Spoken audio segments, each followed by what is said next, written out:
Bismillahirrahmanirrahim. Assalamualaikum warahmatullahi wabarakatuh. Selamat pagi, salam sejahtera untuk kita semua. Perkenalkan, nama saya Aryani SSTM Kep. Saya merupakan salah satu dosen dari program studi D3 Kebidanan Stikes Bina Bangsa Majene. Dalam kesempatan ini, saya ingin menyampaikan penjelasan mengenai mata kuliah yang saya ampu, yaitu Asuhan Kebidanan Persalinan dan Bayi Baru Lahir. Video ini saya buat sebagai bagian syarat pemenuhan sertifikasi dosen tahun 2025, tepatnya sebagai bentuk pernyataan kinerja saya dalam aspek pengajaran pada Tridharma Perguruan Tinggi.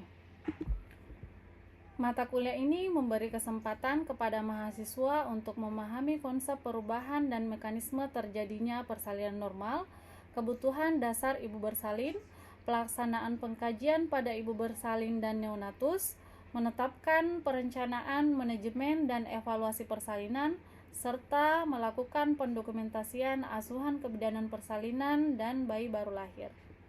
Metode yang saya gunakan dalam proses pembelajaran ini menggabungkan beberapa metode seperti presentasi, ceramah, diskusi, kemudian ada role play, simulasi, demonstrasi, dan yang terakhir itu ada case based learning. Adapun capaian mata kuliah yang ingin dicapai dalam proses pembelajaran ini, yang pertama itu mahasiswa diharapkan menguasai metode, teknik, dan pengetahuan prosedural dalam asuhan kebidanan pada masa persalinan, bayi baru lahir, bayi dan balita. Kemudian CPMK yang kedua itu mahasiswa diharapkan mampu menjalankan praktik kebidanan sesuai dengan kompetensi, wewenang, dan kode etik profesi. Dan yang terakhir, mahasiswa diharapkan mampu melakukan asuhan kebidanan pada persalinan normal, bayi dan balita sesuai standar kompetensi bidang vokasi. Mata kuliah ini juga merupakan mata kuliah wajib atau mata kuliah inti yang terdapat pada semester 3 di program studi D3 Kebidanan Stikes Bina Bangsa Majene. Mata kuliah ini terdiri atas 5 SKS yang terbagi menjadi 3 SKS teori dan 2 SKS praktikum. Mata kuliah ini saya ampu bersama dengan rekan sejawat saya, Ibu Hasmidar SSTM Kep. Dalam proses pembelajaran, saya menggunakan media DIE yang dimana D-nya itu merupakan delivery, adalah pemberian materi langsung secara tatap muka di ruang kelas. Kemudian I-nya itu adalah interaksi, di mana saya membangun komunikasi aktif melalui diskusi di kelas maupun pembelajaran praktikum di laboratorium. Dan yang terakhir ada asesmen, yaitu penilaian berdasarkan kesepakatan yang dilakukan di awal perkuliahan, yang dimana terbagi menjadi 10% untuk kehadiran, 15% untuk tugas, 15% untuk praktikum, kemudian UTS sebanyak 25% dan UA sebanyak 35%.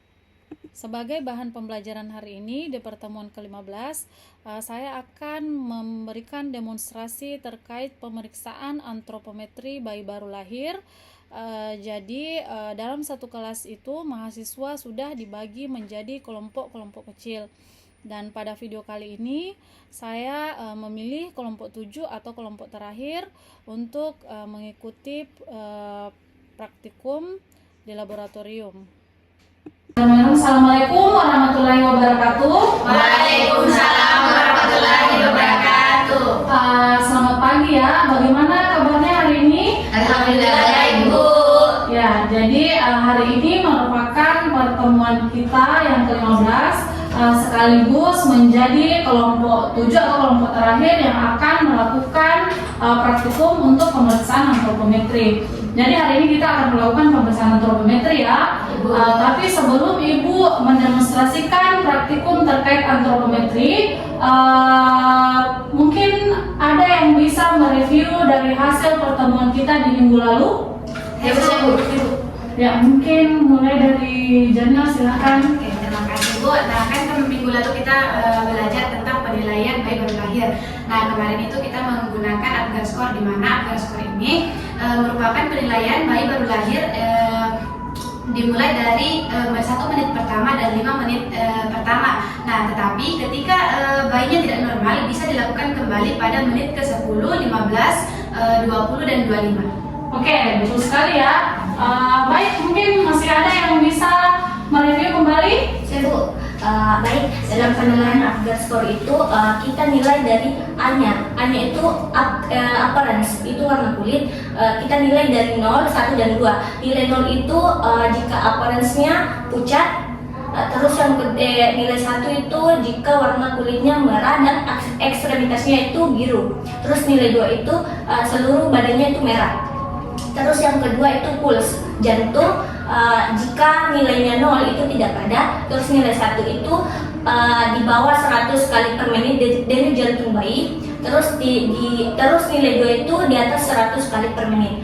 Terus yang ketiga itu gram massnya.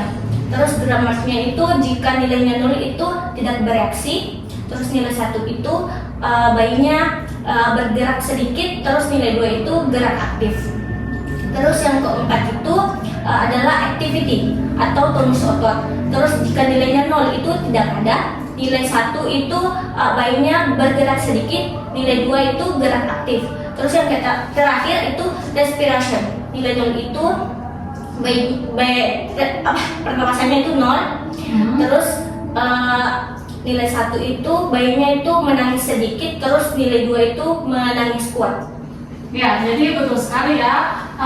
Jadi perlu Ibu sampaikan kembali, pemeriksaan antropometri ini sangat berkaitan dengan materi kita yang kemarin, yaitu Apgar Score. Nah, setelah kita Apgar Score itu kan merupakan penilaian sepintas atau penilaian yang paling awal yang dilakukan ketika bayi baru lahir kan. Nah, setelah bayi itu sudah dipastikan bahwa dia dalam kondisi normal, kita sudah bisa melakukan pemeriksaan fisik ataupun pemeriksaan antropometri. Jadi tadi kan sudah direview, mungkin Ibu sudah bisa melakukan pemeriksaan ya. Jadi pemeriksaan antropometri itu ada merupakan pemeriksaan fisik yang dilakukan untuk mengecek pertumbuhan dan perkembangan bayi serta status fisiknya. Pemeriksaan antropometri ini juga dia bertujuan untuk mendeteksi gangguan sejak dini dan menilai apakah bayi itu dalam keadaan normal atau tidak. Oke, paham ya? Jadi sebelum kita melakukan pemeriksaan antropometri pada bayi, ada beberapa hal yang harus kita pastikan. Yang pertama itu, kita harus memastikan apakah bayi yang akan dilakukan pemeriksaan itu sudah tepat atau tidak. Kemudian yang kedua itu, kita melakukan persetujuan atau meminta izin kepada ibu bayi atau keluarga bayi.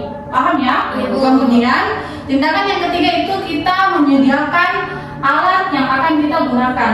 Yang pertama itu ada timbangan bayi. Nah, mungkin adik-adik melihat ya kenapa timbangan ini kita harus berikan pengalas. Nah, jadi tujuan kita untuk melakukan pemberian alas di timbangan bayi itu untuk mencegah bayi itu mengalami hipotermi atau kehilangan panas. Tapi kita harus selalu memastikan setelah kita memberikan pengalas kepada timbangan bayi, kita harus memastikan bahwa posisi jarum di timbangan itu selalu berada di angka 0. Paham ya sampai sini? Kemudian yang kedua itu kita menyiapkan pengukur papan yang seperti ini untuk mengukur panjang pada bayi. Kemudian kita menyediakan midline atau meteran. Kemudian yang keempat itu kita menyediakan pengukuran lila atau lingkar dengan atas. Yang terakhir itu kita menyediakan handskun. Nah, setelah semua alat itu sudah dipastikan tersedia, kita melakukan cuci tangan 6 langkah. Setelah kita melakukan cuci tangan 6 langkah, kita keringkan tangan kemudian menggunakan handskun. Setelah menggunakan handskun, kita langsung saja melakukan pemeriksaan antropometri pada bayi. Yang pertama itu kita melakukan pengukuran berat badan bayi.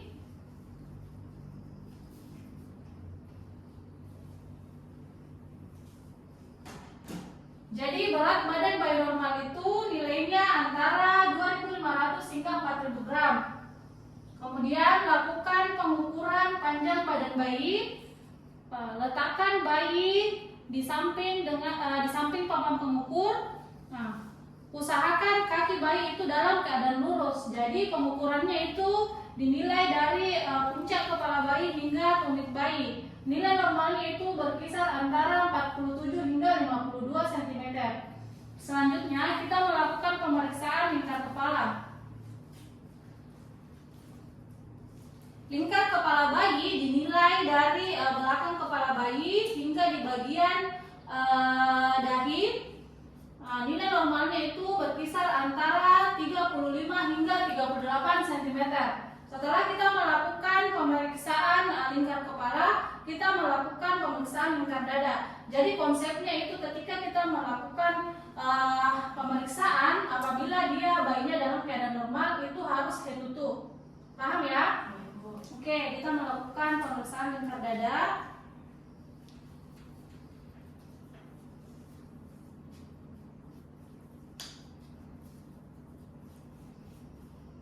Jadi lingkar dada normal bayi itu dia berada di nilai 32 hingga 34 cm. Ketika adik-adik melakukan pengukuran lingkar dada, usahakan midline ini atau meteran ini berada pada puncak puting bayi. Paham ya? Oke, nah yang terakhir itu kita melakukan pemeriksaan lingkar lengan atas. Nah, mungkin kalau ada lihat, ini kan pengukuran lilanya. Ini dia dimulai dari sini ya. Jadi bagian sini itu kita lipat, kemudian letakkan lipatan ini berada pada bahu bayi, kemudian ukur hingga lipatan siku. Nah, bagian tengahnya ini kalian tentukan. Bagian tengahnya di bagian sini, kemudian di daerah inilah kita melakukan pengukuran lingkar lengan atas pada bayi.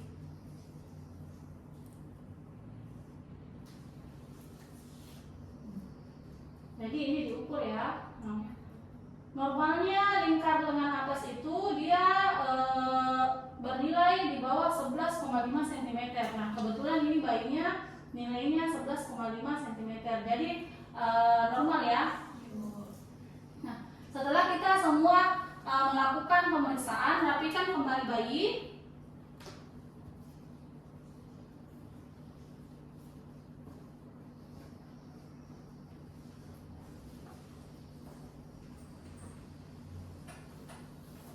Kemudian berikan kembali ke ibu ataupun keluarga bayi. Nah, setelah kita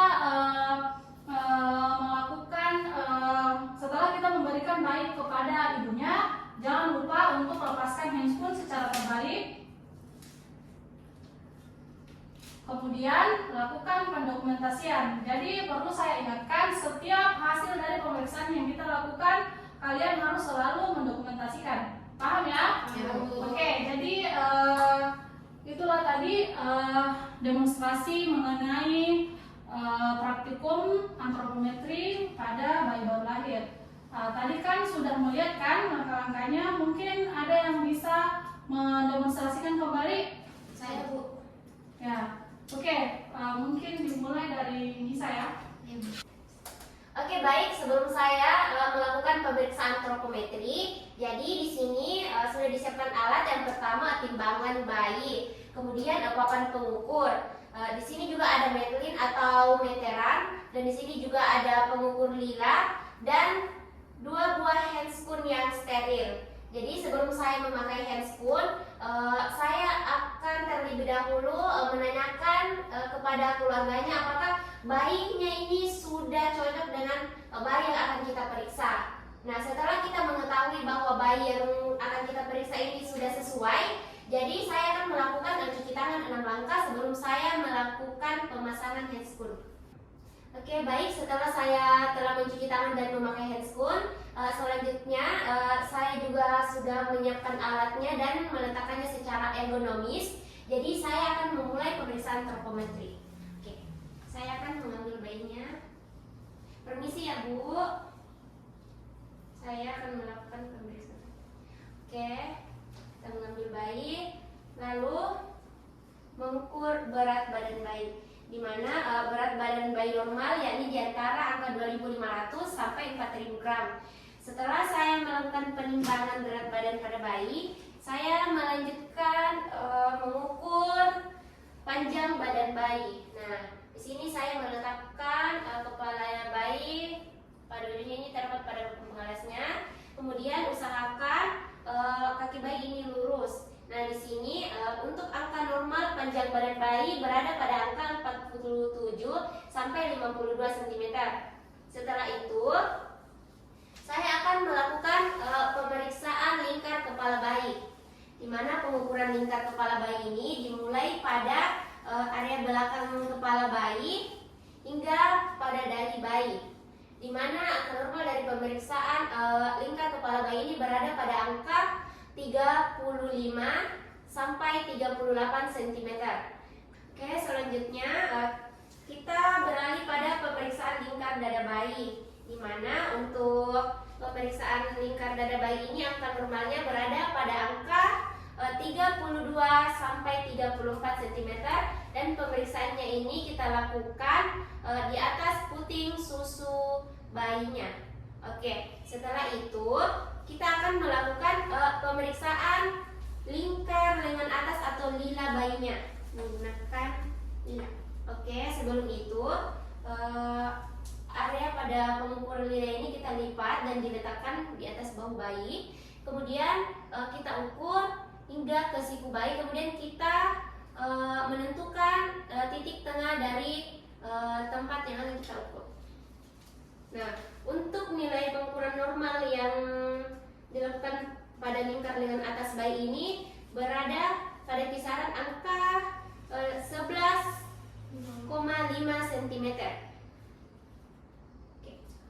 Nah, di sini lingkar lengan atas bayinya ini normal, dan setelah kita melakukan pemeriksaan tropometri, kita merapikan bayinya kembali agar tidak terjadi hipotermi dan mengembalikannya kepada ibu. Setelah itu kita akan melepaskan handscoon secara terbalik dan melakukan cuci tangan 6 langkah dan melakukan dokumentasi atau pendokumentasian. Oke, baik ya. Baiklah, tadi kan Nisa dan Nasria telah melakukan pemeriksaan antropometri pada bayi baru lahir ya. Mungkin sampai di sini ada yang ingin menanyakan terkait perihal materi praktikum kita pada hari ini. Saya Bu. Ya, silakan Jana. Baiklah, terima kasih Bu. Kan tadi sudah dilakukan pengukuran antropometri pada bayi baru lahir. Nah, saya di sini masih bingung kenapa pada pengukuran antropometri itu istilah yang digunakan panjang badan bukan tinggi badan. Ya, jadi tadi Ibu mengatakan ya bahwa bayi itu kita menggunakan istilah pengukuran panjang badan bukan tinggi badan.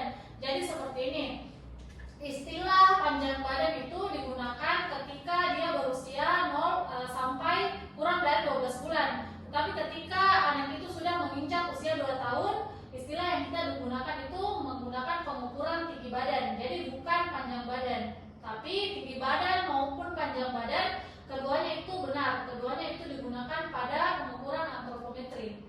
Paham ya? Karena pengukuran antropometri itu dia tidak hanya dapat dilakukan pada bayi baru lahir, tapi usia di atas 1 tahun bahkan 2 tahun ke atas pun masih bisa dilakukan pemeriksaan antropometri. Bahkan orang dewasa pun bisa dilakukan pemeriksaan antropometri. Paham ya? Ya, Bu. Oke, masih ada yang ingin menanyakan perihal materi kita hari ini?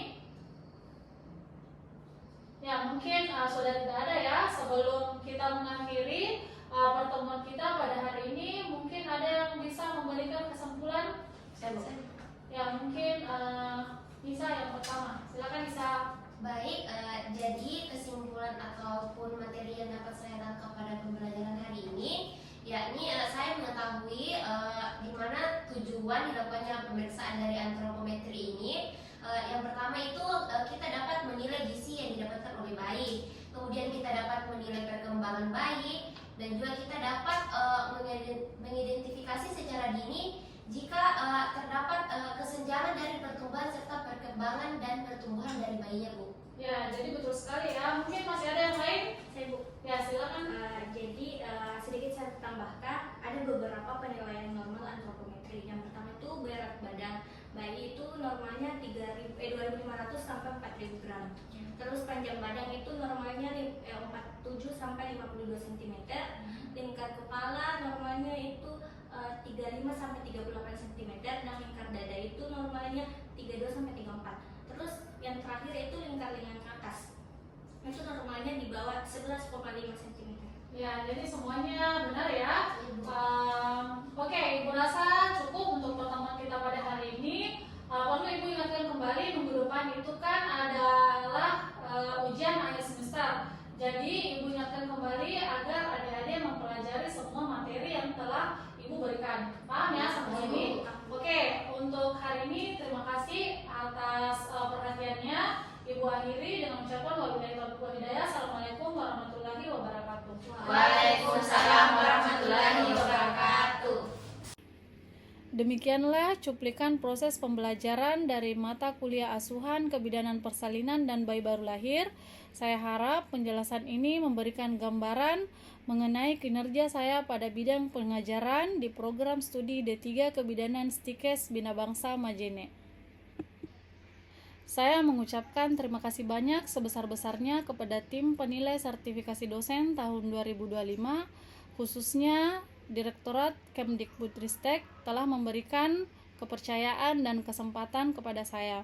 Saya juga ucapkan terima kasih kepada pimpinan saya di Stikes Bina Bangsa Majene dan rekan dosen sejawat saya, serta mahasiswa-mahasiswa saya yang saya cintai.